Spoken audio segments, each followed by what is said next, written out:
And greetings. Happy Wednesday. Welcome to the Steve Deace Show here live and on demand on Blaze TV, radio, and podcast. I'm with Todd Erzin and Aaron McIntyre. We are brought to you by our friends over at First Cup Coffee Company. Easy for me to say, whoa. First Cup Coffee Company, with a flavor for every freedom-loving American. They put the roast on date right there on every bag, so you can see it is shipped to you within days of being roasted, because freshness is kind of their jam. They make great coffee, and they share your values of faith, family, and freedom as well. You can get a discount if you go to firstcup.com and use the promo code DACE. Firstcup.com, use the promo code DACE for the discount at firstcup.com, promo code DACE. And while we're talking about discounts right now, if you're looking for what's a unique Christmas gift for the discerning America First Patriot in my life, how about a subscription to Blaze TV, or maybe gift yourself such a thing right now? Get $20 off for the next year when you go to blazetv.com/Dace. That's blazetv.com/Dace, whether it's all of the original programming we do, every one of our shows has an overtime, whether it's Blaze Originals, documentaries. We've done some fantastic work with those this year in particular. All right, you don't want to miss any of it. blazetv.com/Dace. Get $20 off your Blaze TV subscription right now and say Merry Christmas to you or the Patriot you love. blazetv.com/Dace for $20 off your 2025 annual subscription to Blaze TV. All right, coming up on today's show, we're going to play Buy, Sell, or Hold at the bottom of the hour. We'll be joined at the end of the next hour by the weekly prophet of woe and lamentation himself, Daniel Horowitz. But before we do all of that, let us begin as we always do with Aaron's rundown of here's what's happened while we were away. What happened while we were away, brought to you by a hero we don't deserve. Daniel Penny spoke out for the first time after a jury found him not guilty of negligent homicide in the death of homeless schizophrenic Jordan Neely on a New York City subway. I mean, I'm not a confrontational person. I don't really extend myself. I think this type of thing is very uncomfortable. All this attention and limelight is very uncomfortable, and I would prefer without it.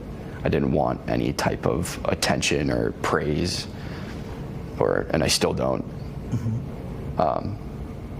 The guilt I would have felt if someone did get hurt, if he did do what he was threatening to do, would never be able to live with myself.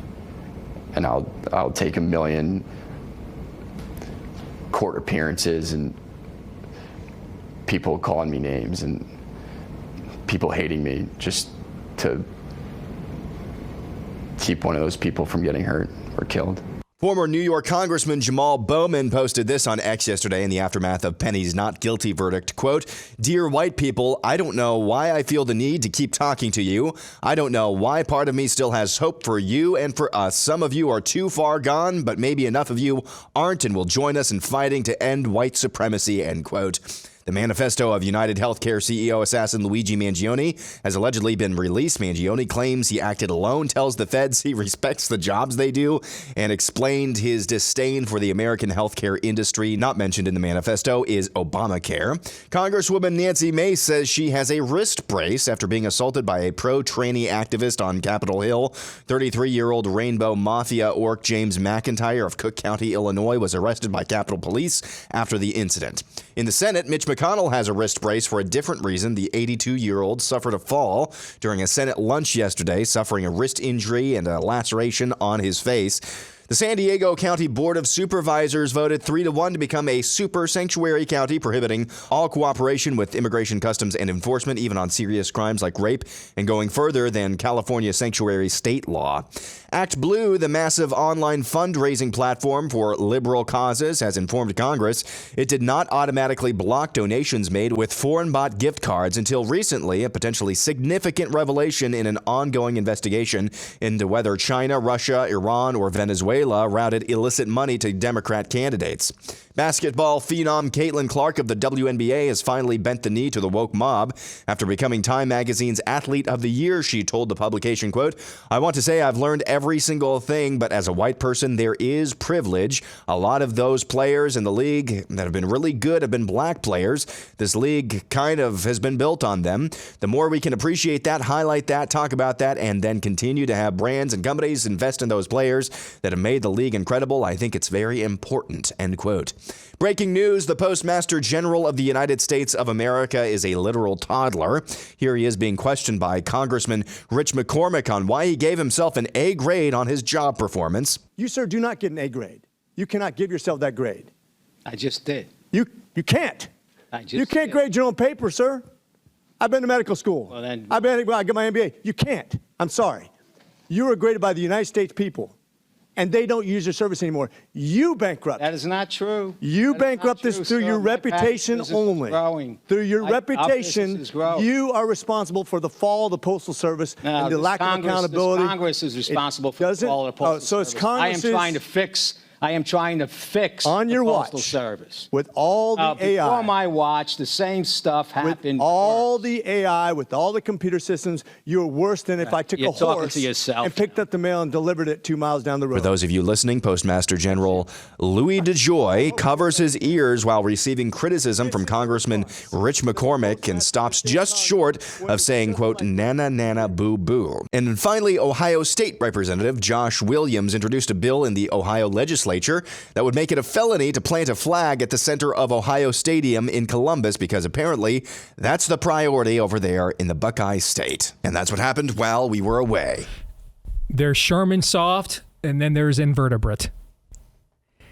Aaron's Montage brought to you by our friends over at Hillsdale College. They invite you to take advantage of their free online course this holiday season in Charles Dickens' phenomenal classic, A Christmas Carol, one of mine and so many other people's favorite stories. Hillsdale professor Dwight Lindley offers new insights into literature's most famous miser, Ebenezer Scrooge, famous for the catchphrase, bah humbug.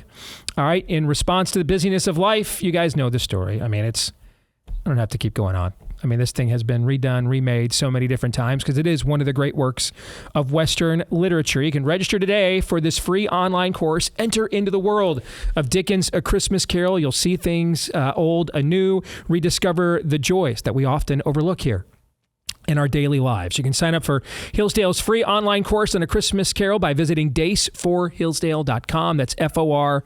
DeaceForHillsdale.com is where you want to go. And on behalf of my friends at Hillsdale, in the words of Tiny Tim, Merry Christmas to all, and God bless us, everyone. All right. Let's discuss. It's funny.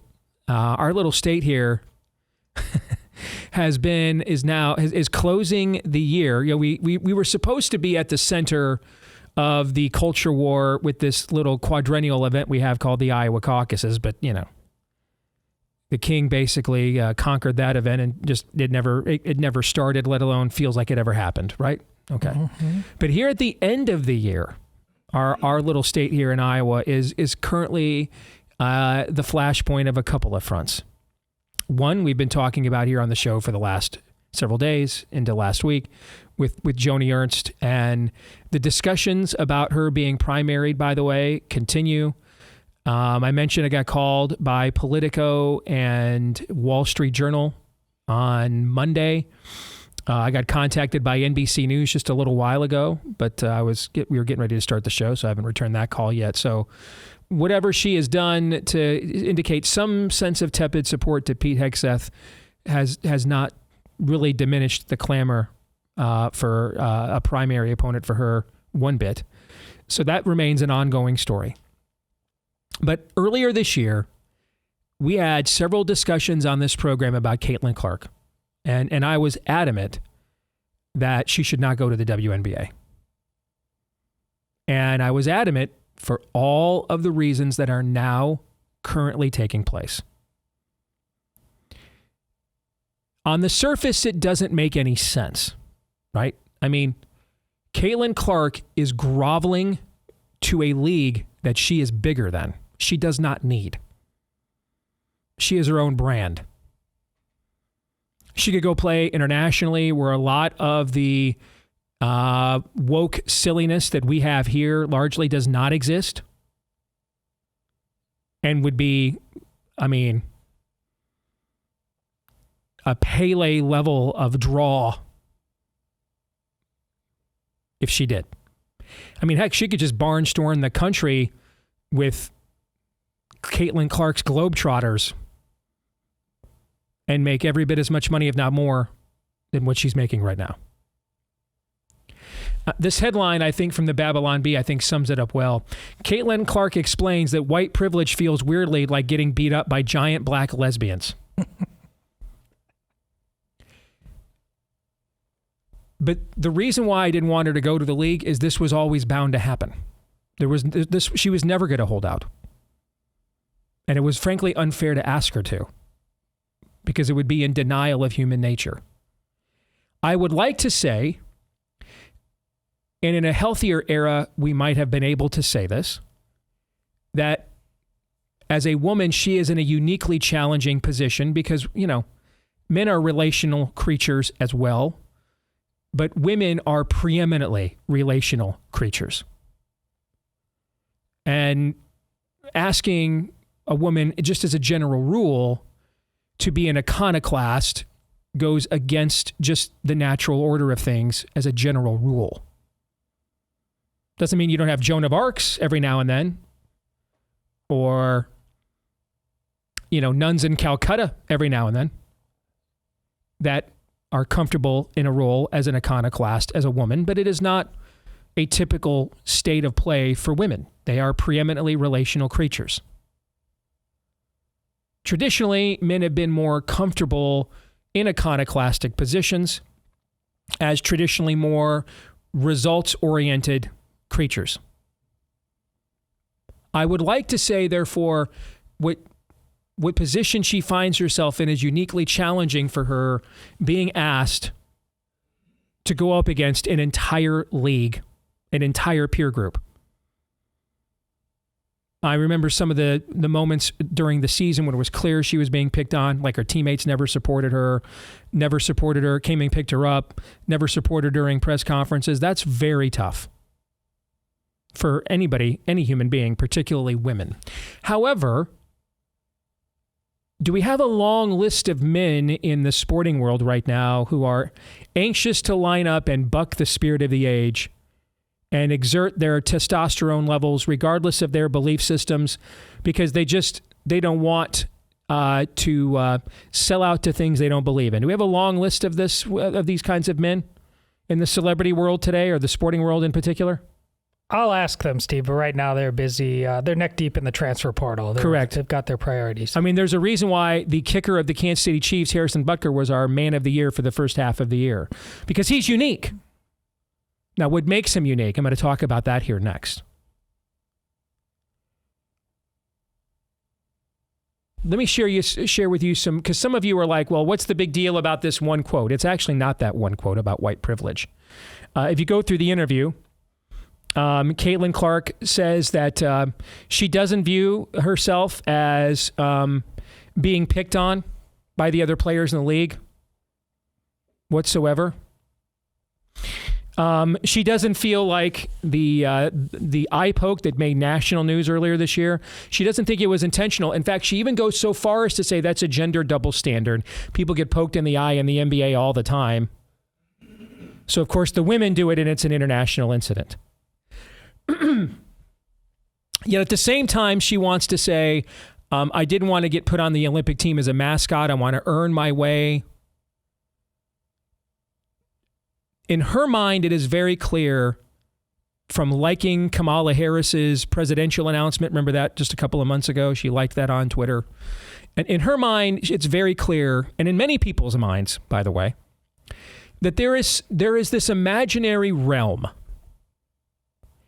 where we're going to syncretistically, I should say, take some of this worldview and that worldview, and I'm going to create this nether region, and without completely and totally groveling to you, and I'm going to give you just enough that you will then grant me that accommodation in return for me to have at least some of my own belief system and conscience. What are the odds that her peer group in the WNBA are going to receive her attempts to craft such an imaginary place? They're going to receive that graciously. 0.00. Thank you. Correct. Thank you, Animal House. 0.0. Caitlin Clark will literally commit lesbian lascivious acts as part of the halftime entertainment and marry a woman within the next year, or she might as well name herself Donald Trump. And that was true the day she got drafted. That was true the day she put on a uniform. That was true during her first game. That was true the last game. That was true before this interview. It will be true after this interview. The spirit of the age does no such accommodations. Every time you turn on to Tolerance Boulevard, it will always be a one-way street. I would urge people, though, not to be disappointed in her. We ask too much of her. If anything, she is a cautionary tale and providing us an even more constructive example of the culture that we are in. A reminder, particularly after this last election, when we're all feeling frisky because our guy won the popular vote by 1.8 points. We've got a 2-seat majority in the House. And John Thune gets to be Senate Majority Leader. Now, is all that preferable to where things were 90 days ago in America? Yeah. Does that sound like Pax Americana to you?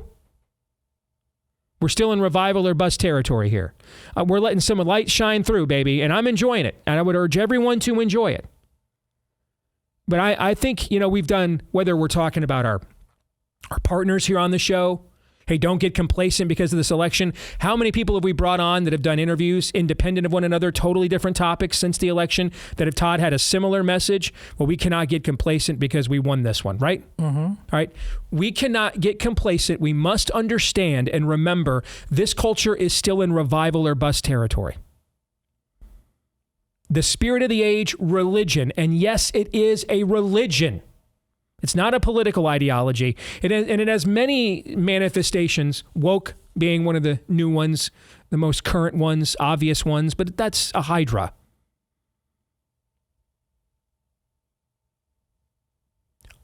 We are in a negative world.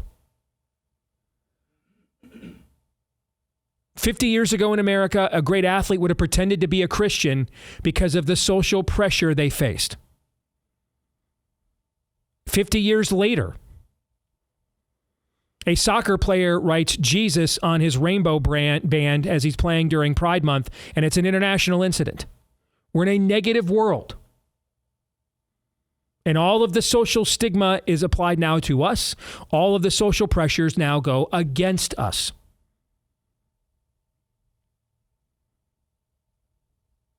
That does not mean that we didn't just have a great victory. What it does mean, though, it was just a singular victory. The war is hardly won here. And if we don't understand and recognize that, then this will just be a commercial break of the decline and fall of Western civilization. If we do understand that, it could be a Gettysburg moment. They threw everything at us, Pickett's charge, everything, and we won. But remember, it's almost 2 years from Gettysburg to Appomattox. War wasn't over.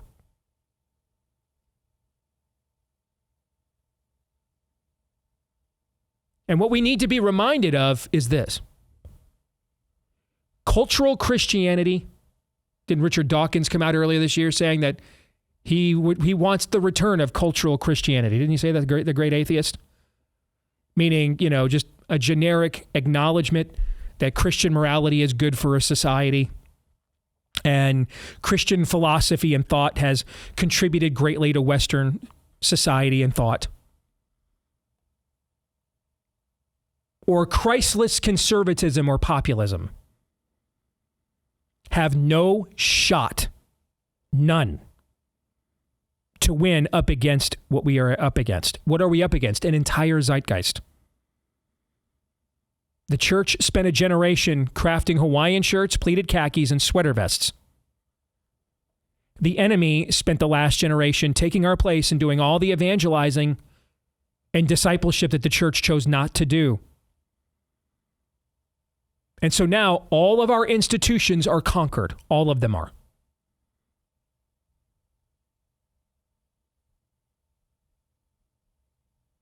We are sitting here today arguing over whether a guy can become Secretary of Defense because a senator from Iowa wants a woke tranny military and the Secretary of Defense does not. We might be on offense, but we haven't won jack squat. To quote the great Han Solo in Return of the Jedi, I'm out of it for a little while and everybody has delusions of grandeur. We cannot just start, or to quote, maybe more crudely from Pulp Fiction, let's not just, I'll leave it at that. Let's not just continue just to lie to each other about where we really are. It's not over yet. Hardly. And without the Holy Spirit, you are not going to be able to stand up to this. That's why we spend so much time talking about a biblical worldview.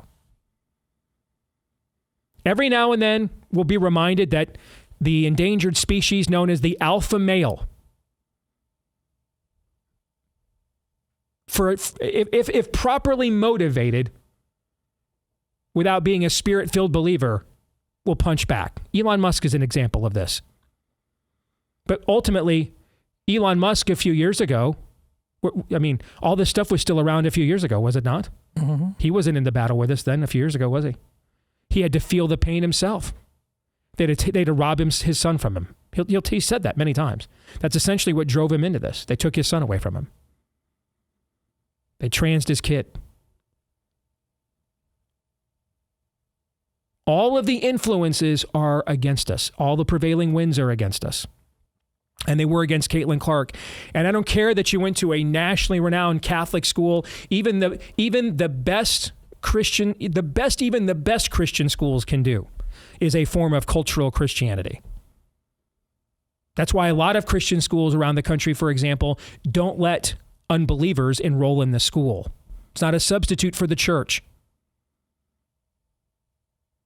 It's a substitute for the government schools. Cultural Christianity has no shot. It'll just get trucked and run over by all these institutions.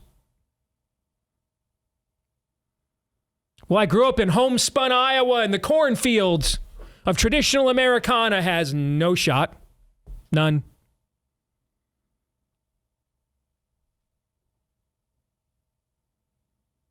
It's counter to human nature to not want to be accepted by your peer group, your subculture. Christ himself directly addresses this. Do not think I came to bring peace, but a sword. Even a member of a man's own household will be against him. This is a narrow road. And it's a lot narrower in this country than it's ever been before. She was always going to succumb and disappoint a lot of people, which is why I always didn't want her to go to the league. This was inevitable. I don't think that's true. You don't? I don't. Oh, you're welcome to interrupt me then. Go ahead. It's because I agree so much with everything you said at the end about the narrow road. That requires doing hard things and not being comfortable. She did an uncomfortable thing. Do I think is it as likely as any other outcome? Yeah, but at the outset, going in, I think she should have done this. It was wildly successful. The public had her back and is now turning against her because she went counter to a standard that you said on the show during the last week. Just play. Be awesome. Self-interest. 5 years down the road, 10 years down the road, a career, sooner or later, as I said a year ago when we talked about this, I think you can't hide your light under a bushel basket. You're going to have to, if this is perpetual evil, you're going to have to stand against it. But your Jackie Robinson principle is right on. Early on, Branch Rickey told him, just endure it.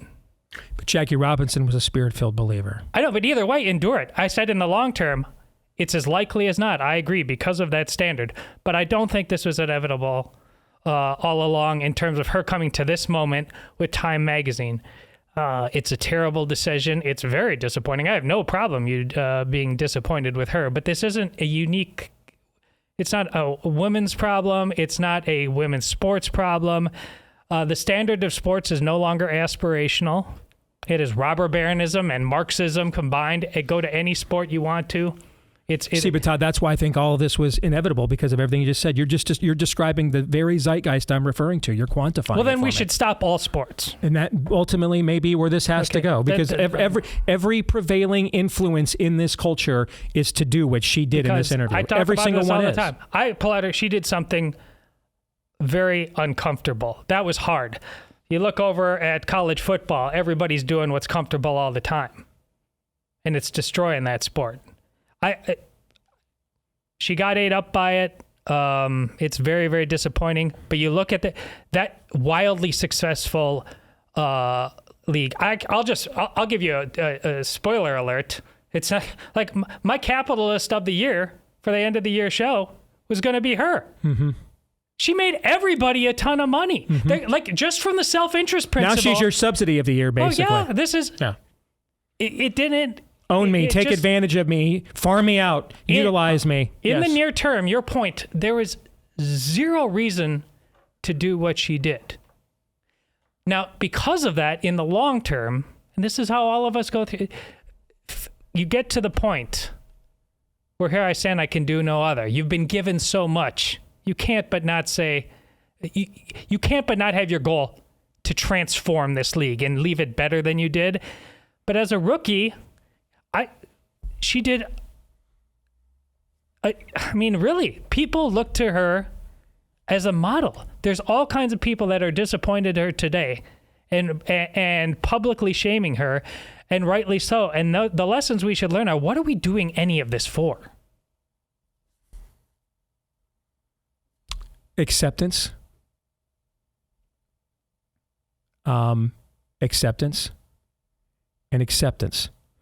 You're watching an interview that is the manifestation of, I put my Vax card on my Twitter account. I put my Ukraine flag on my Twitter account. I put my mask on my Twitter account. Okay. I will worship the God Caesar tells me to worship. Yeah. I will worship the God that the king tells me to worship. I will join the church that the king or the queen tells me to worship, that they join, to show that I belong. Acceptance and belonging are inherent to the human condition.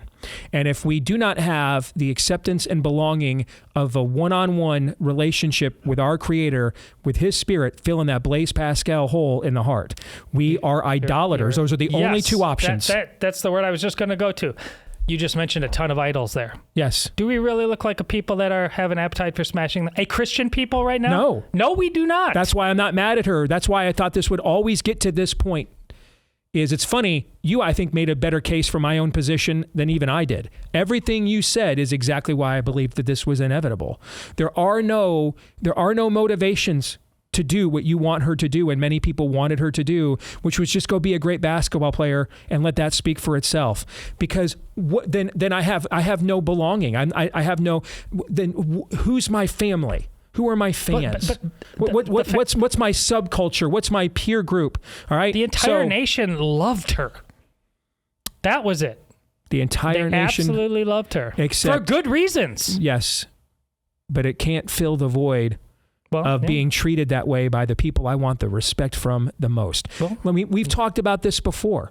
I mean, one of the things that was you know what? We're up against the break, and Aaron, I'm dying to get your take on this too. Okay. For sure. But what we're describing with Caitlyn is also one of the things at first that I think really hurt Donald Trump's first term. What do you mean Maggie Haberman won't recognize that I won and I'm doing a good job?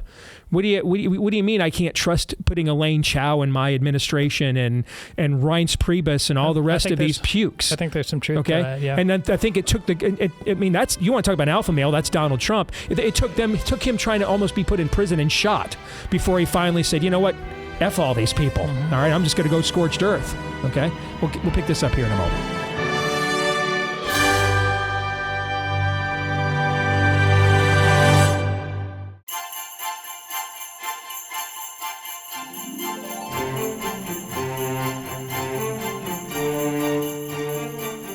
You know, this Christmas, as we celebrate the gift of life, we have an opportunity to share that same gift with a mother and her baby. I mean, imagine a woman facing an unplanned pregnancy, feeling alone, unsure of what to do. I know no such story is inherent to this time of year whatsoever, but all year long, many women face this kind of situation, like Deanna. She already had 8 children. She was in a difficult marriage. The thought of another child was something she thought she could not bear. She considered murdering her child. She even tried to obtain the abortion pill, but somehow, perhaps by God's design, it never came. At 18 weeks, she visited a preborn clinic. She was getting a sonogram, and her baby waved at her. And that's when she knew, when her conscience was convicted, I can't kill my own. I can't murder my own child. It is quite possible that a donation from one of you in this audience helped to make that sonogram possible. We have done now a multi-year partnership between Preborn and the Blaze. We estimate we've saved tens of thousands of babies. Over the course of their ministry, Preborn has saved hundreds of thousands. We think we can save even more. And your gift of $5, $10, or $15 or $5, $10, or $15,000 would be used to save countless children. And now through a match, your gift can be doubled as well. It's a great tax-deductible donation. So if you're looking at end-of-year giving towards that end, there are few causes more worthwhile than this one. You can donate today at preborn.com/Steve. Again, head over there. Make your donation today for as little as $28. You could fund an ultrasound that could save a baby today at preborn.com/Steve. Again, preborn.com/Steve. See, I think ultimately we will make the desire to be accepted, to be validated by our peer group, into an idol that drives us without getting that acceptance and affirmation from the relationship we have with our Creator. I think it's unavoidable, and that's why I think this was unavoidable. I think you will succumb to the spirit of the age, this spirit of the age, any spirit of the age in any era. You will succumb ultimately in some way, shape, or form in your life to the spirit of the age without the Holy Spirit at work in your life. I just think if we could do this on our own, we wouldn't even need Christmas. We can't do it on our own. It's inevitable that we will turn things into idols. And even for a while, if it's all just about, I want to be successful, it's craven self-interest. I mean, this is also why, if we talk about this in the political realm, Todd, this is also why I'm for term limits. At the same time, I would like to see a return to self-interest, because self-interest is better than demonic interest. Okay. But that's also a short-term proposition too, which is another reason why you want term limits. You're not going to motivate people by self-interest for 15, 20 years. Eventually they're going to succumb to the exact same impulses of idolatries at the exact same time. Aaron, what are your thoughts on this with Caitlin Clark? Well, I'll just say this. Her boyfriend is Connor McCaffrey, the son of Iowa basketball coach Fran McCaffrey. Back in 2019, I think this is how the story went, or at least it was reported in some outlets at the time, that somebody in the basketball office got an email from some listener to Iowa basketball radio coverage that longtime Iowa play-by-play guy, Gary Dolphin, referred to a Maryland basketball player who was a fantastic basketball player, and it was meant as a compliment, referred to him, he's a center, referred to him as King Kong at the end of the game. Mm-hmm. And that got Gary Dolphin suspended, and it was postulated that this was Fran McCaffrey. Fran McCaffrey later said those comments were, quote-unquote, inexcusable. He meant it as a compliment, but the listener construed it as somehow having racial connotations. If that's the type of person Connor McCaffrey, son of Fran McCaffrey, who did that whole episode, if that's who's in Caitlin Clark's ears, she's screwed. Bad company corrupts good character. Worldview is destiny. We keep and these and the McCaffreys are supposedly Catholic, but I think they're like Jesuits or something like that too. They're just not. I mean, they're not equipped for this. They're not equipped for this. They run at the first whiff of anything that could be construed as as would I don't anybody want else without the Holy Spirit. Exactly. Anybody else would. I don't want to construe anything as even remotely controversial. Yep. If that's who's in her ear, no wonder she's making these comments. And I'll just say this as well. That entire interview, I wasn't aware until you told me this morning of the other comments that she made, and you read them on the air last segment. That entire interview is self-contradictory. Mm-hmm. By saying all of this, oh no, the eye pokes are just an example of gender double standards. Oh, white privilege is really real. We should be, the league was built on the backs of black women. What was the other comment that she made? There was another comment in there. I wasn't being unfairly targeted. Yep. All of that. It's just a physical game. Yes. Yeah. All of that is evidence. Why would she even need to say that? Because I want acceptance. Correct. That's why. Well, She wants acceptance. And I get where Todd is coming from. It doesn't have to be inevitable. But the prevailing tide in the WNBA is not the prevailing tide in the NFL, or never really has been. The prevailing tide in the WNBA is what you articulated earlier, is that it's a construct, not a league. It's a construct. Whereas in the NFL... she's trying to operate like it's a league. Yes. They don't want to be a league. No. They want to be a construct. In the NFL, you might have had guys kneeling down, but now, 7-8 years later, you've got guys doing the Trump dance. Because it's a league, but also the prevailing culture of that league. The prevailing culture, all of its foibles aside, and it does have a lot of foibles, there was still a prevailing element in that league of masculine meritocracy and of Christianity as well. There's a lot of Christians in the league. There are. Yeah. That's why that's the difference here. So, yeah, it didn't have to be inevitable if she had the worldview going in there to deal with this and to make it into something that it's not, but she doesn't have that. For people and so she's sorry, I'm sorry. She's just, and again, I don't want her to learn this lesson the hard way, but I think she's about to. Very well said. For people that don't know, Jesuits are basically the mainline Protestants of Catholics, essentially. Fair now? Now they are, and they run a lot of universities, a lot of the technically I'm not Catholic. Sure if the McCaffreys are Jesuit. I would assume but they're kind of the soft-headed, just like mainline Protestantism is kind of the soft-headed stuff of soft-headed wing of the Protestant church. A lot of this kind of stuff would absolutely come out of a Jesuit university, so it doesn't. I'm not shocked in it by the least. But everything we're talking about, it's not just relationships. It's ultimately this is what it's about. Comfort. She's decided she needs to max out on comfort. And that's also why, that's my connection to why all of these mistakes are that football is also making. Whether they're also about a version of comfort instead of the higher standard of excellence. She was Michael Jordan. This is the sad. She just played herself.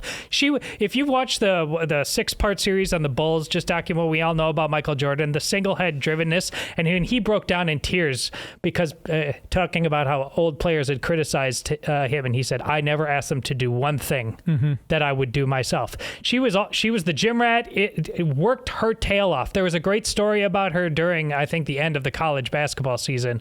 I can't remember the name of the writer who did it, but in it was fascinating. Her coaches, Lisa Bluter, when they showed her tape, they didn't show her tape of her actual play.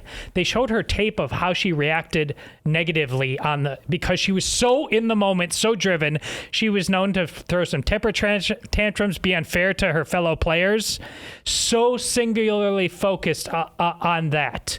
So this is not just who... Caitlin Clark has been more than willing in the name of just raw excellence to not care at all about comfort or acceptance or relationships. It's just the thing. But she went in there and she did something really brave. I think we need to do brave things to change the world. We just can't think it up. We got to go do hard things and we got to take risks. And at the end, it's clear that she, for the time being, where there was nothing but wild success beforehand, she just failed, and that's undeniable. In some respects, I think what she is up against is even harder than what Jackie Robinson was up against. Now, he has an advantage in that he's a spirit-filled believer. He has another advantage. He is trying to desegregate a league that is an actual league, okay? By this period in history, everybody knows who Josh Gibson and Satchel Paige are. They're all well aware that a lot of the best players are black. Much of the reason they don't want to let the league is not they don't want to let blacks into the league is not just systemic racism, as much as these are a lot of good players who are going to take roster spots away from people. It was a league. It was still a meritocracy. It was still about excellence. So ultimately, if he demonstrated that he could play and perform at a high level, and he ends up becoming one of the greatest second basemen of all time, all right, eventually that would break that league because it was a league. It wasn't a construct. It was a league. The WNBA is not a league. It is a construct. There was never any amount of success or excellence that she was ever going to display that would take the place of, we need you to just bow the knee. Well, not alone, but this is... If the people around her who saw the obvious success, the new template, we have what we need to move on. Let's start enforcing some rules, suspending some players. Mm-hmm. The people will obviously support us. It's the same thing as college football. All this flag plan. If you're a league, you do that. They didn't do it. No one. What, $100,000 suspension for that? You know that's not really addressing the problem. I know. In both cases, if we want people to address it, they can and they will. They won't and they don't, and it's for the same kind of weakness.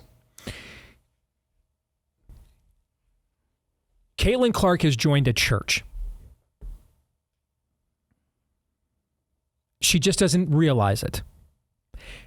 She thinks she's going to be able to just show up for services called games and go along to get along, but not have to pay the true price of membership. And they're not like us over there. We are more than willing to exchange worldly success for our convictions on our side. We gave up, by and large, our courage of conviction on the right. They have not over there. And I don't think they ever will. That's why I keep saying it's a worldview steel cage match. One's going to enter, or two's entering, only one's coming out. We're going to have to defeat this. Earlier this year, we did an interview with another young lady from Iowa who was deceived into the trans cult. And remember, she sat right next to you there, Todd, and I wanted to belong. Mm-hmm. I wanted to feel acceptance. Mm-hmm. And ultimately, what caused her to walk away and leave it behind? The Holy Spirit literally intervened in her life. And she, for the first time, realized she was fearfully and wonderfully made. I talked about this young British woman yesterday on Twitter. I don't know if you've seen this video going around. I guess she filmed herself on her OnlyFans page having sex with 100 men. Yeah. In a 24-hour period. And as she's talking about it, I mean, you can just see the soul just has left, her gaze, her countenance. As she's now talking, she's going to do it with 1,000 men in 24 hours. And my response was, I just want to walk up to her as a girl dad and give her a big hug and say, you were made fearfully and wonderfully for way more than this. Yeah. You're worth way more than this. Somebody in desperation said, what incentivizes something like this? The 100 men who paid to do it to her, the thousands of men who paid to watch it happen. Mm-hmm. It's that level of corrupt weakness across the board. That's why it's not just about that one video or that one person. It's not just about Caitlin Clark at this one sport. It's about the fact that we seek comfort at every single turn. And Christianity and the Bible tell us to do the exact opposite. Which is why without them, we won't. I mean, this is what human existence has largely been like. And every now and then in every era, there's an iconoclast. They were usually called conquerors. Attila, Genghis, Philip, Alexander, that would be like, I'm not going to go along with this. But by and large, they have their individual chapters in history. By and large, we will go with the flow for acceptance and validation. And that's always what's made Christianity and the church such a threat to the established order on this earth. The idea that I'll become a nun in Calcutta and for no worldly acclaim whatsoever. And you can't explain why I would possibly do this and have joy while I'm doing it. other than I'm a citizen of another kingdom. And barring that, we're all going to strive and desperately want to be citizens of this kingdom.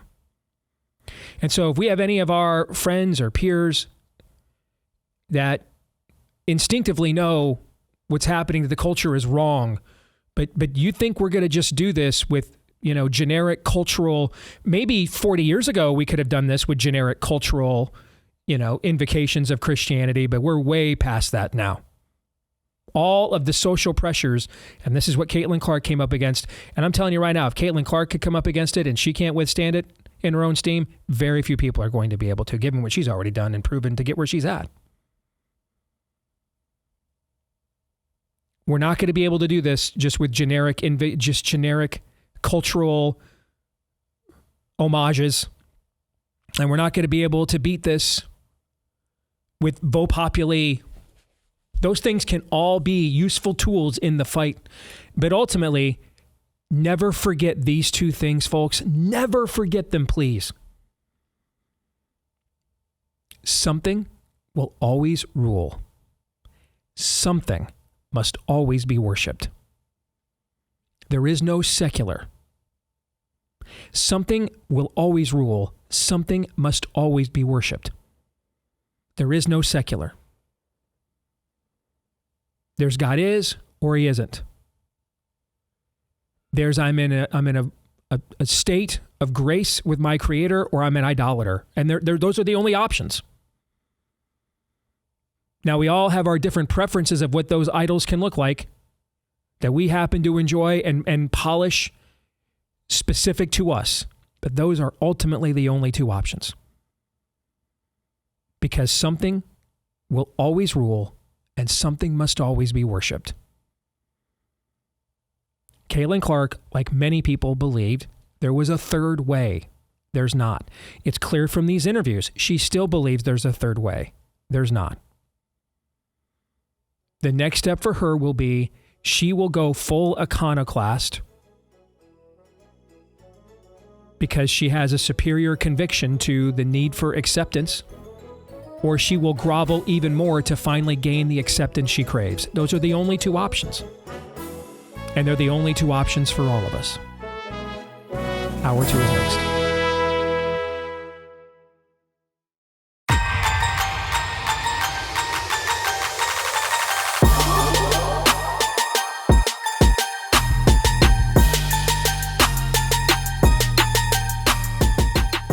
Back here with Hour 2, live and on demand on Blaze TV, radio, and podcast with Aaron McIntyre and Todd Erzen. I'm Steve Deace.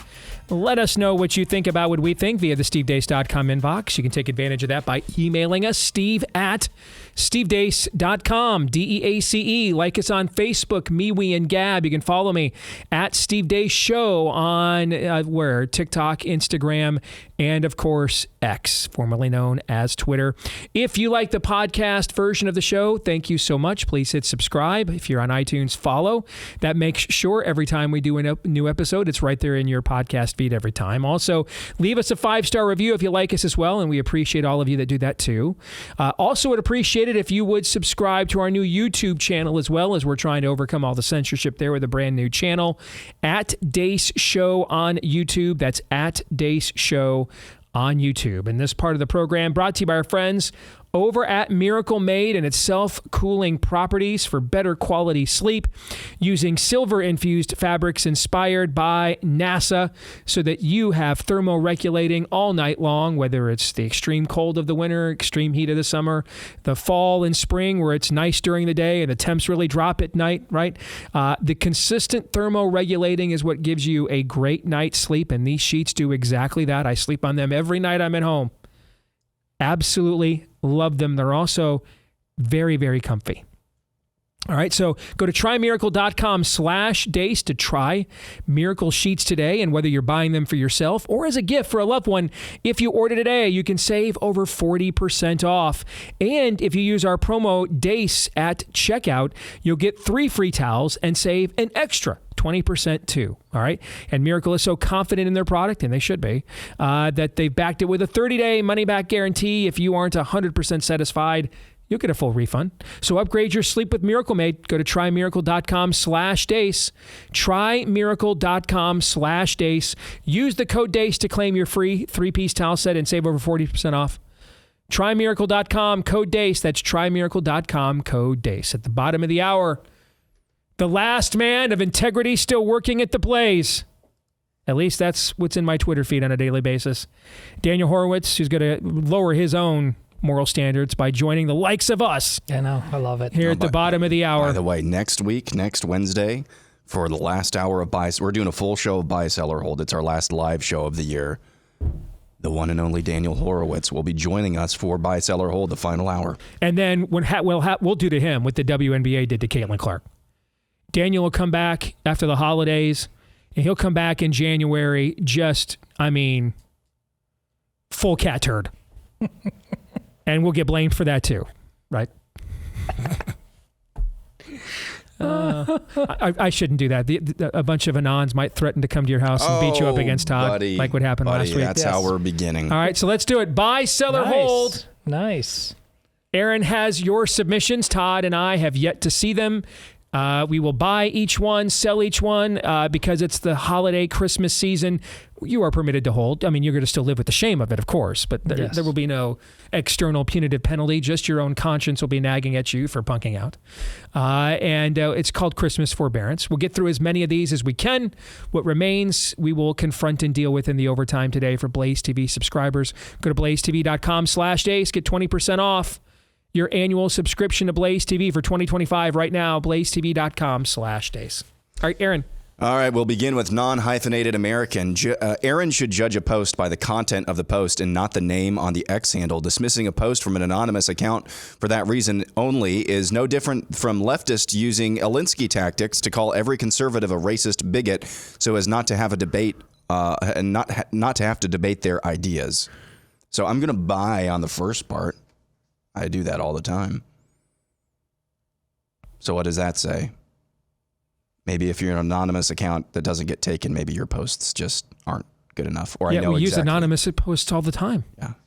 I don't know everybody's name all the time when we put their X post up here. I have a lot of people muted. I will even unmute them, and I have taken submissions from people I have muted on Twitter before or on X before. Yeah, I don't understand what this one's about. I mean, I actually agree. If they're good, I'll take them. I don't care how you've annoyed me in the past. If they're good, I'll take them. I actually agree with the post, which is why we don't do what the post claims. Do you?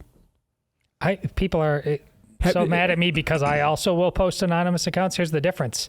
I'll listen to what you have to say, but if you're one of those anonymous accounts that is clearly confusing narcissism for principles, then I'm going to make fun of you because Conan the Barbarian said, boy, I would love for Steve to dismiss me as a sports bro or some bull poop like that.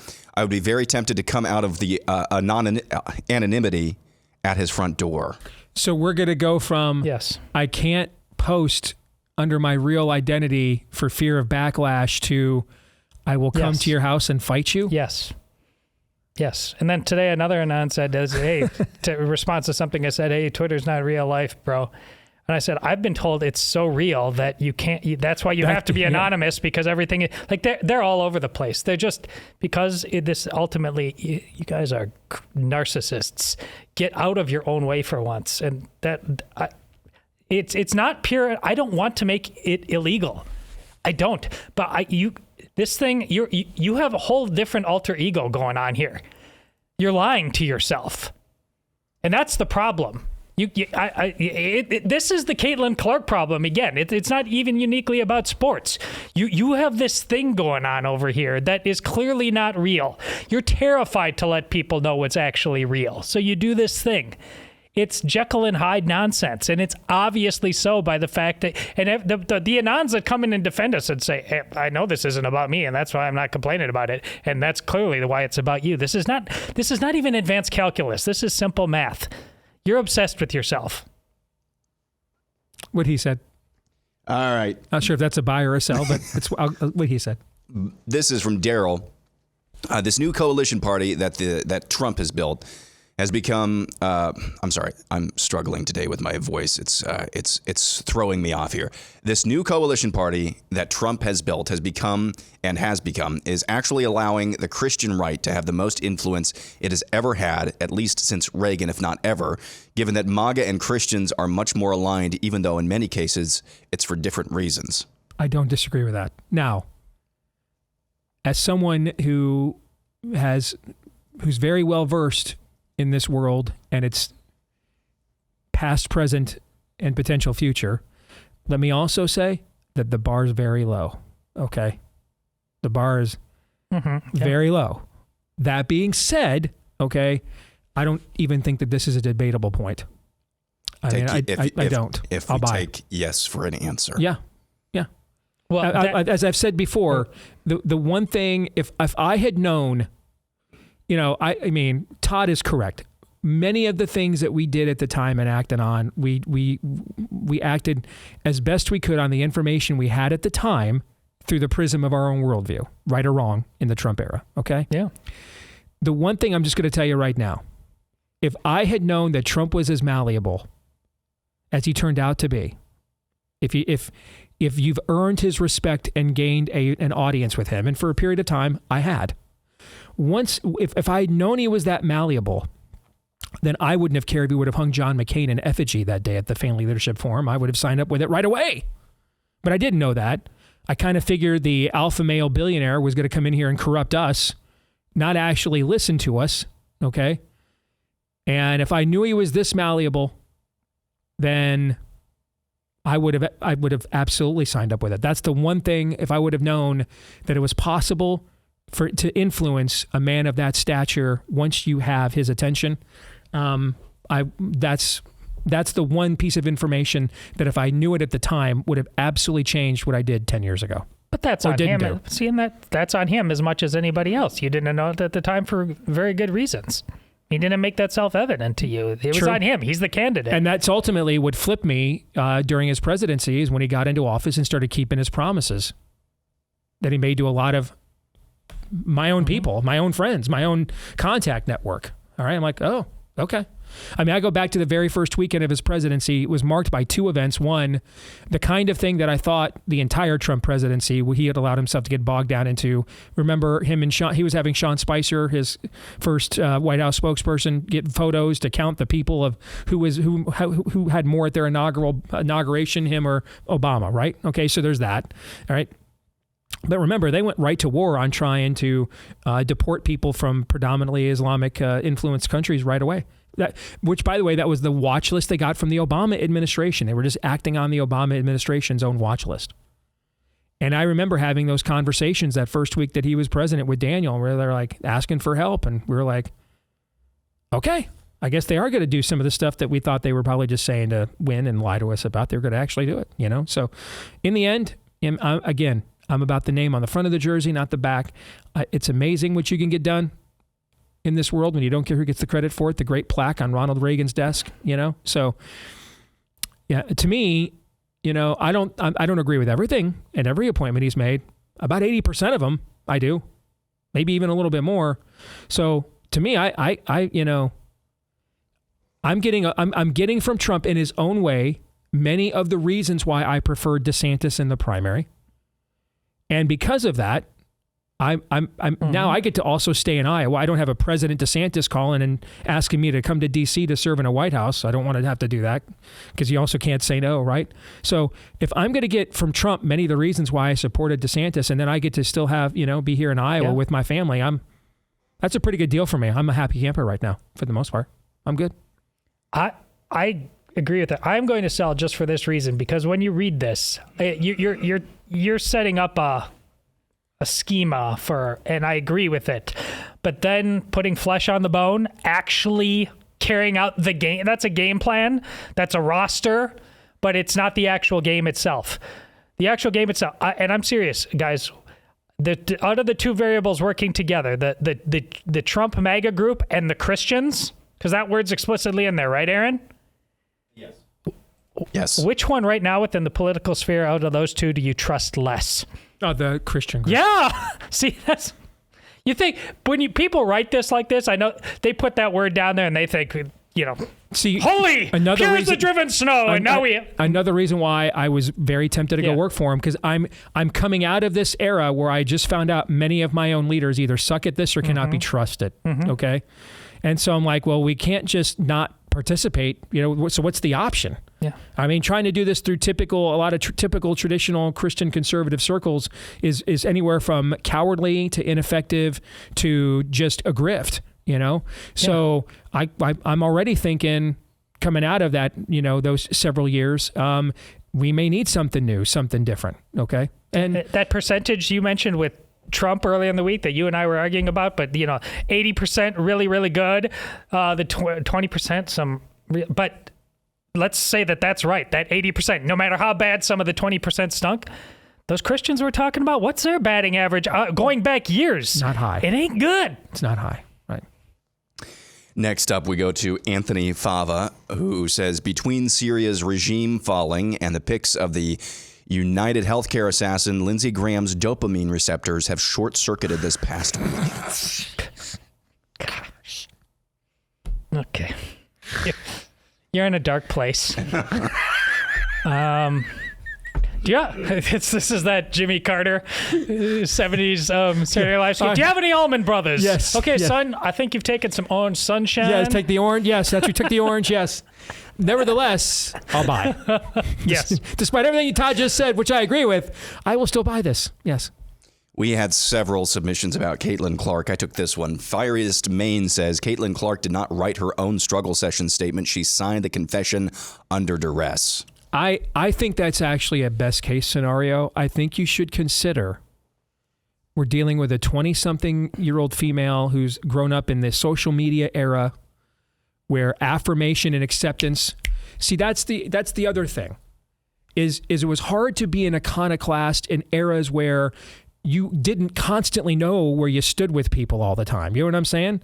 I mean, we were living on prairies and we weren't in mass urban sectors all the time, number one. Number two, then when we urbanize as a culture, we're not constantly on this device getting feedback about every time I say something, every time I think something, I post it and I read what people say about me. You see what I'm saying? It wasn't that you want to talk about dopamine hits, that the access to affirmation or rejection was not perpetual as it is right now. And she has grown up in an era where that is the norm.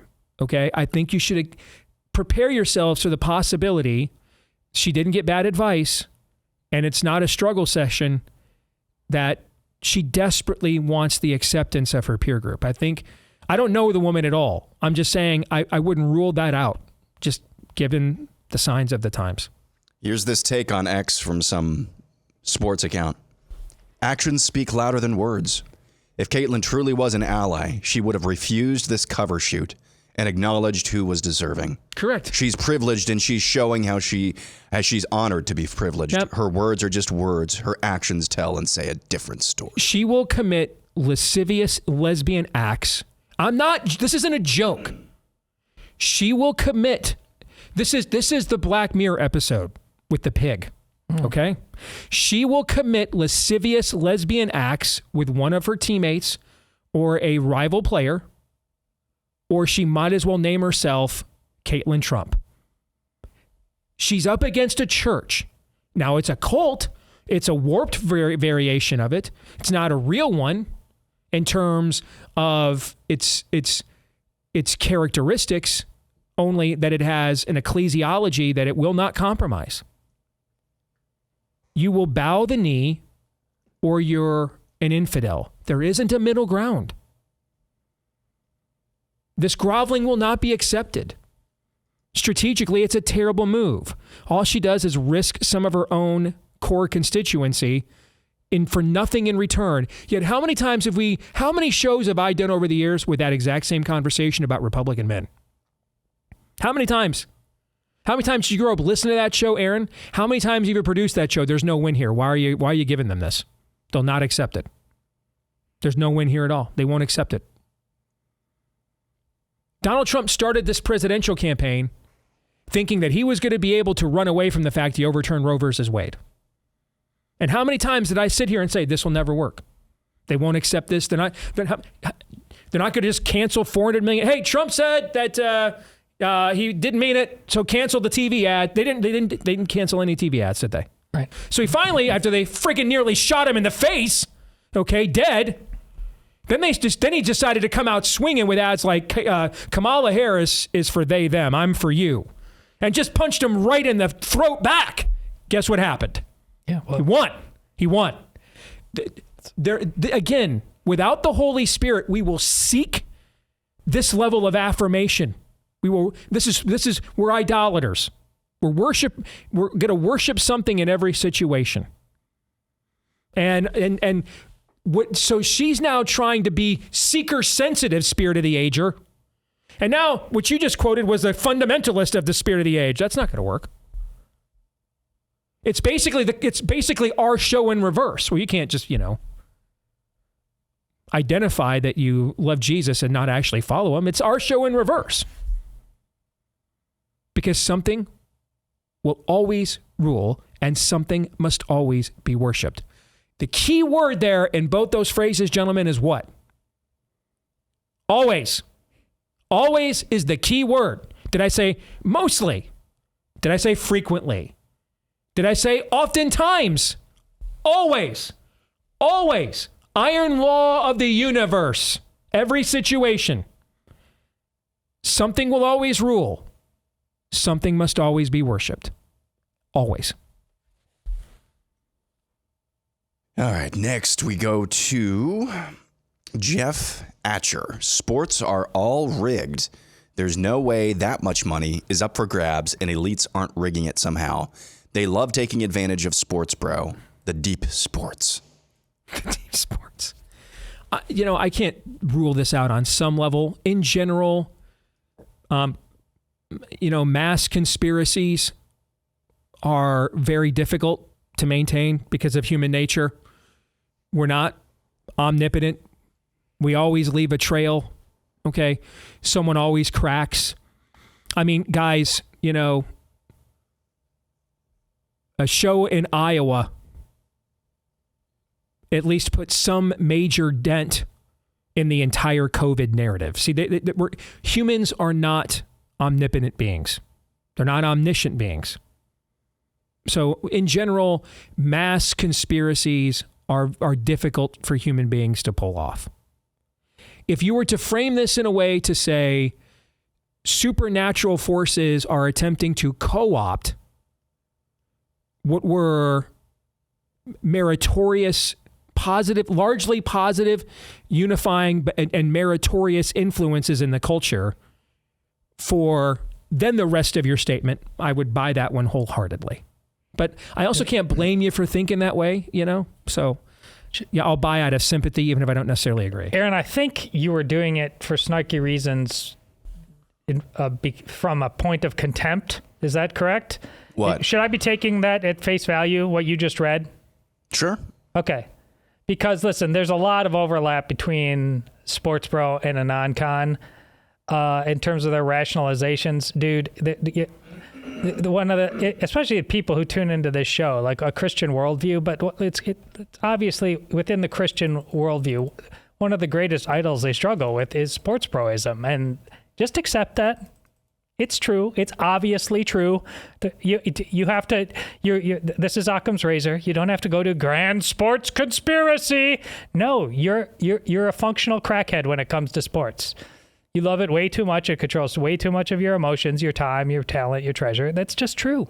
That's the obvious answer to it. Next, we go to Art Ham, who says by 2030, we will have a 24-team college football playoff with the remaining teams 25 through 50 playing in an NIT-type losers bracket. Bowl games will be done. I don't think that'll happen by 2030. So I'll sell, but I wouldn't necessarily rule that out in the future. I just think it'll be past that. The next deal that starts in 26 will probably take us past that. We have to go back. The only acceptable sports take on anything with college football is we have to go back. This is nonsense. It's stupid on stilts. Can't you see it? You must see it, right? How is this good in any way? Did you guys see the Florida player that made all these demands?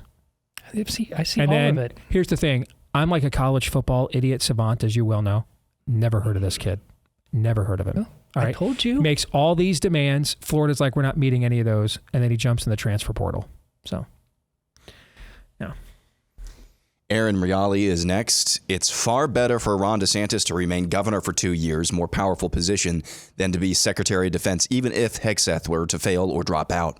Sell for sure. It's better for the country. I don't know the case for why that would be far better. I mean, I really don't. I understand selfishly why Floridians want him to say it, and I can't remember if Riali is one or not. But we have to raise the bar. We have doing hard things for reasons that make you uncomfortable. Our whole dynamic about how we rationalize things. What motivates us? Why we get out of bed in the morning? We got to see real human beings do it. Do things that are counterintuitive to just the comfort dance. And that would absolutely one of them. I'm going to do this thing because I was in the military. I know what it made me. I know how important it is. And right now, we're transing people in there. And I can't sit here in sunny Florida and watch that happen. I got to go fix it. There's not much more. I mean, it's Ron DeSantis. He'll come up with stuff, but it's not like there's 15 things on an agenda that are legit doable that he could do in the next 2 years. Number one, with everything else he's done. Number two, let me remove variables like if he wants to run for president again, what's better? Does he want to work under Trump? Blah, blah, blah. Those are all variables and things that, frankly, none of us know him and Casey well enough to make an informed. And I was around him quite a bit, and I don't know them enough to make that kind of an informed speculation. So let me know something. Let me speak it to something I think I do know. Our entire glass house, known as this economy that we have, is almost entirely propped up by the fact no other nation would dare step to our military to call in the note. That's why we're the biggest debtor nation in human history. Any other nation that approached anything close to this level of debt, the enemy is outside the city gate. They've come to collect. And if you don't have it, then they just will plant their flag on your land, take your women as theirs, your wives as their concubines, and your daughters as their prostitutes, and conscript your sons into their military. That's how this worked for thousands of years. It's not working that way right now because up until recently, everybody kind of understood you don't want to mess with us. We are having a conversation right now on national television. A U.S. congressman is saying on national TV, as we speak, just in the last hour, that Iran has a mothership off our East Coast and it's just launching drones into our airspace. In any other era, except for maybe the 4 years Jimmy Carter was president, I don't care if it's Lyndon Johnson or John Kennedy. I don't care if it's Ronald Reagan, Gerald Ford or Nixon. Iran would be a parking lot right now. Tehran would be like, hey, used to have a mosque there. Now we're going to put up a parking lot for something like that. And not just because of the experts. The people would demand it. It's like that scene in the Churchill movie, Darkest Hour. What do you mean we're just going to sit here and take it from on the subway? He goes down, and women are like, we'll fight him in the streets with broomsticks. And now we Netflix and chill, everybody. We just sat here a couple of summers ago while weather balloons that we don't still know, we think they're probably Chinese recon, but we haven't been confirmed, just floated over our airspace, doing God knows what for an entire summer. We are flirting with a line of asking a nation to test us. And maybe we'll send you the kink general in the dog mask. Or we'll send you the tranny seals. The country desperately needs a military worthy of stoking fear in the hearts of every rival country. Because everywhere else, we are diminishing ourselves. We've raised the dumbest generation in American history. We have our lowest marriage and birth rates. We have no border. I mean, we are literally, we are doing everything we can to invite someone to come at us. We're just inviting it. We're not propagating ourselves. We're not defending ourselves. I mean, the military we don't have a gold standard now economy. We have a military standard. So I can make a pretty good case for needing a guy like a Ron DeSantis or a Pete Hegseth, for that matter, in that position. Otherwise, the day may come that your dollar is not the default currency in the world anymore. Anybody want to add anything to that? Yeah, I mean, we just need an entirely new standard of manhood. He can help us do it. I mean, but you can't hardly get 100 able-bodied young men off the couch to do a damn thing these days, except apparently to run a train on a girl live on TV. I mean, my God. This is why I'm so glad you talked about what you did in the first, the context you put Caitlin Clark into. Yeah, the Trump honeymoon. It's a good thing, but there's real hard existential work to do, and you damn well better get on board with that. I just got this email for you, Aaron, from Ken. Yeah. Yeah, I figured Aaron just didn't like my post. That's why I didn't put him on buy, sell, or hold. Not everything is as funny or good as I think it is. Sith and giggles. See, I actually think that's funny. Yeah, that is funny. I think you should have sent that to us. Buy, sell, or hold, Sith and giggles. That would have made it on the show. That was good. It just did. There you go. Yes. Next, we go to Idiocracy correspondent. We will learn Todd has 4 fantasy teams. Which would be one more than me. I've got 3. I have never had a fantasy football team. I had one way back in the day before I lived here. I knew Steve. I had one fantasy baseball team, and never again. I'm buying it just because it's not true, but I love the snottiness level is appropriate. I love it. I'll buy just based on that. Fair. All right, we'll have more in overtime. All right. Can you do me a favor? Make sure Daniel is willing to come on. Have him rethink his decision. I mean, I don't want to besmirch his reputation as the last true conservative left here at the company. And, okay. All right, just make sure he's okay with being seen with us. All right. More in a moment.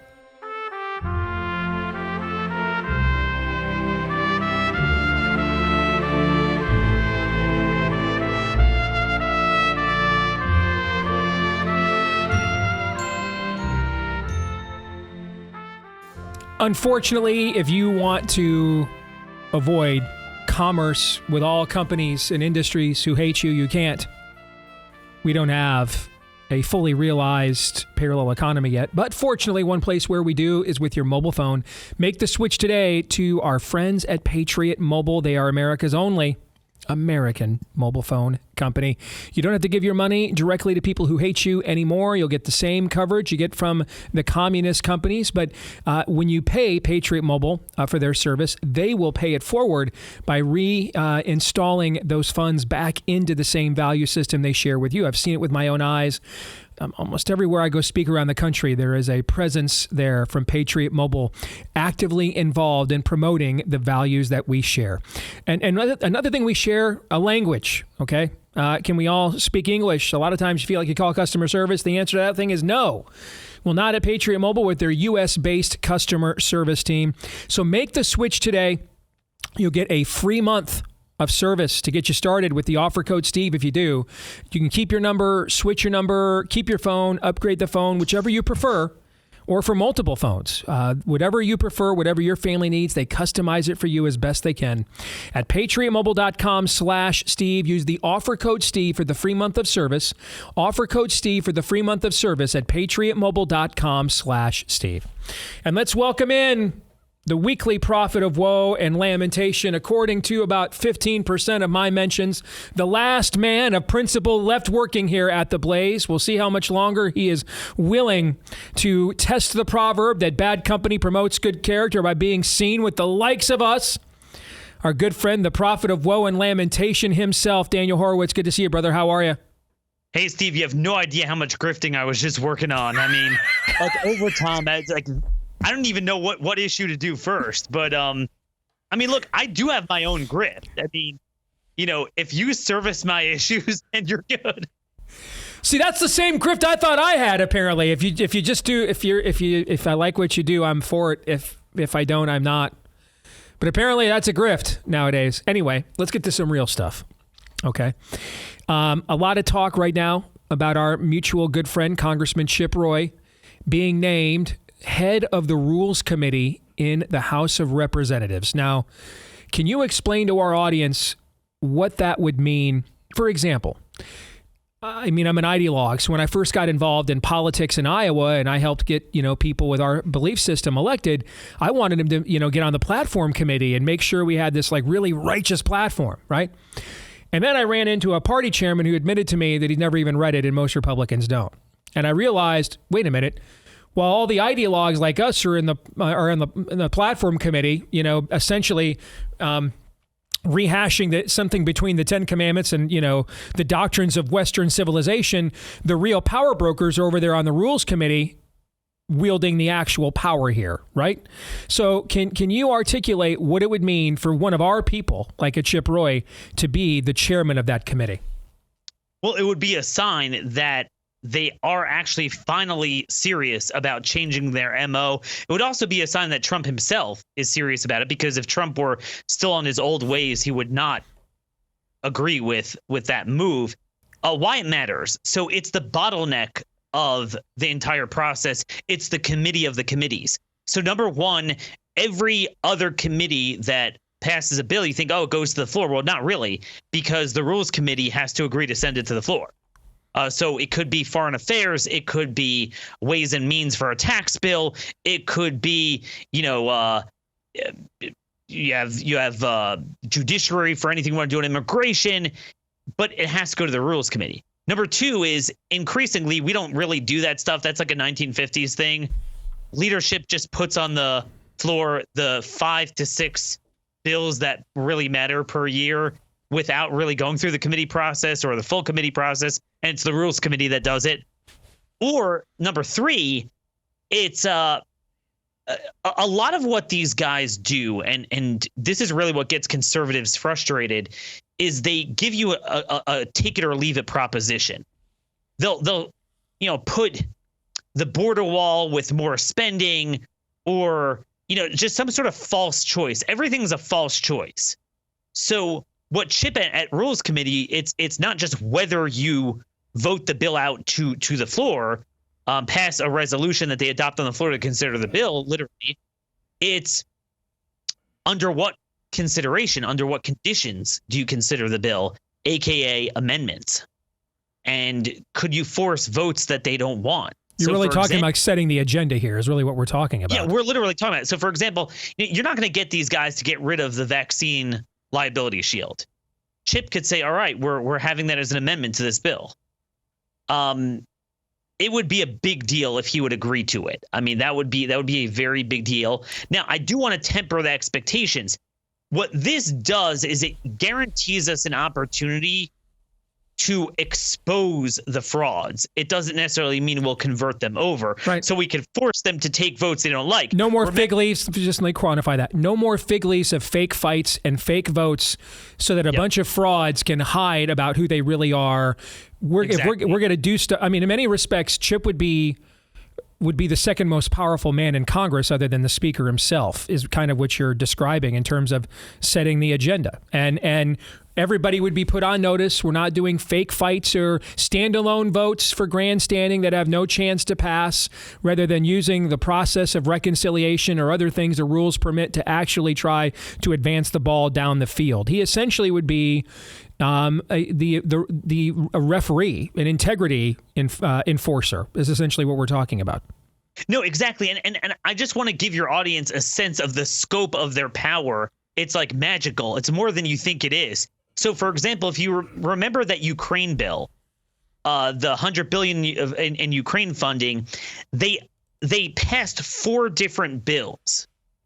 Okay, one of them was on TikTok, and then another bill was on Taiwan.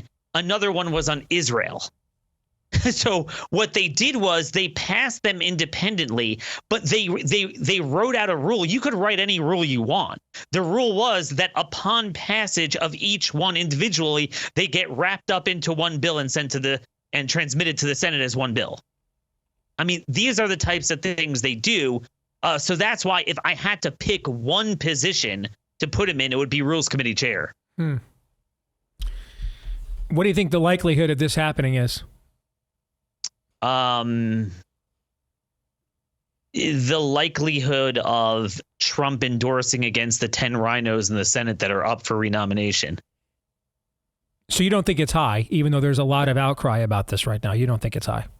I mean, there was a lot of outcry against not voting for John Thune. There was a lot of outcry, for Pete Hegseth, which might be working, but, there's still a lot going on there. Look, Steve, you say it best. It's all about the king. And there is only one way.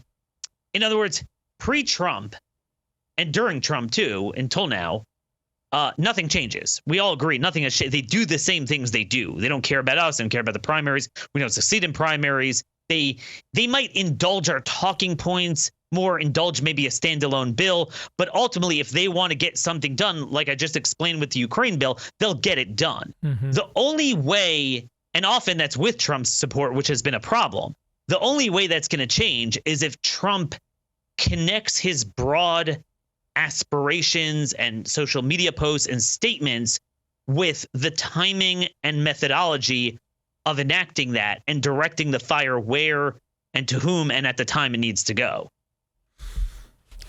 Along those lines, a week ago, and I would have agreed with you, you predicted that you did not think the next time we talked to you, Pete Hegseth would still be Trump's nominee for Secretary of Defense. He not only still is, but now it seems as if all the momentum now has shifted in his direction. How much of that is because of how well Pete himself has acquitted himself with senators or on Megyn Kelly's show, his former Fox News colleague, for example? How much of that is because we have seen, maybe unlike anything we've seen prior, the entirety of all the colossus of conservative media combined to point a proverbial gun, right in the face of Joni Ernst, our U.S. Senator here, even with threats of a primary and everything else. Politico and Wall Street Journal both have articles out right now about the prospect of primarying Joni Ernst, quoting and referring to yours truly, for example. I got a call from NBC News. I just haven't had a chance to return it yet, right as I was coming into the office to do the show here today. So what's the ratio here of what Hegseth himself has done in acquitting himself well, as opposed to the amount of leverage that's been exerted against Joni Ernst here? What do you think it is? It's all the external pressure, but I think Hegseth helped galvanize those voices to unite, and so I think he gets credit for that. But look, I mean, this has been my national anthem for so long that we do have more voices than we've ever had, and if they only wielded their influence to where it could be influenced over their dominion, I think there's a lot more we can do, and I think this is a testament to it. It's kind of like we started out talking about with the loincloth, that they like loincloths, and the way to defeat them is you take away the loincloth and you expose it. We're dealing with this a lot with these red state legislatures that are organizing now, electing their own speakers and leaders and adopting their own rules.